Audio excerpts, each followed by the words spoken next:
আমি তো ভাবতেই পারিনি এখানেও চড়ক মেলা হয়। তো আমি আর আমার বান্ধবী মিলে দুজনে মিলে চলে গেছিলাম আমার বাড়ির পাশে আজকে চড়ক মেলা হচ্ছে।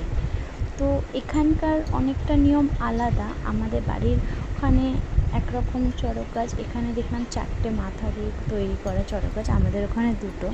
তো ভালোই লাগছে, লোকজন এসেছে এখানটায়। এখানে আবার নতুন নিয়ম, যেমন পেরেকের ওপরে এই লোকটা শুয়ে যাচ্ছিল। আমাদের ওখানে এইসব কিছুই হয় না পেরেকের ওপর, আমাদের শুধুমাত্র চড়ক ঘোরে। তোমাদের কার কার বাড়ির সামনে এরকম চড়ক মেলা হয় অবশ্যই কিন্তু কমেন্ট করে বললো তোমরা বন্ধুরা। তো এখানে আবার দেখলাম নাচ হয়। আমাদের এইগুলো আমাদের বাড়ির ওখানটায় বলে চালান। তো সেটা আগের দিন সকালবেলায় হয়ে যায়, কিন্তু এখানে নিয়ম দেখলাম রাতের বেলায় হচ্ছে। এই নাচ ফাচ করে ঠুরে তারপর নাকি চড়ক ঘোরে। তো একে আবার নাকি, তো তোমরা দেখতে থাকো বন্ধুরা কি কি হয়।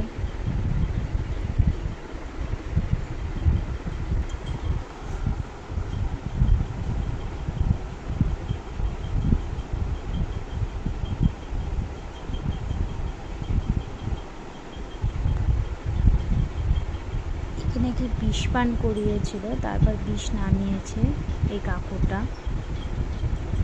তো তারপর আবার সে নাচছে। তোমাদের ওখানে কারা এরকম কি নাচ হয় তোমাদের ওখানটায় বন্ধুরা? আমাদের ওখানে তো এরকম সেরকম কিছু হয়ই না।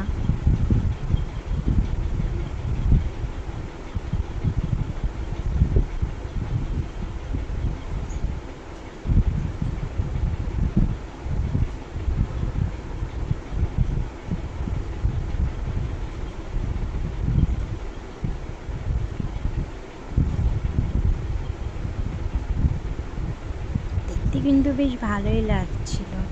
এই যে এইবার যে এসছে এটাকে দেখে আমি প্রথমে খুব ভয় পেয়ে গেছিলাম। আমি তো ভয়ে দৌড় মেরেছিলাম পেছনে আমার বান্ধবীকে ফোনটা দিয়ে, কারণ আমার খুব কেমন একটা ভয় ভয় লাগছিলো এরকম সাজ দেখে। মনে হচ্ছিল তেড়ে এসে যদি মেরে দেয়।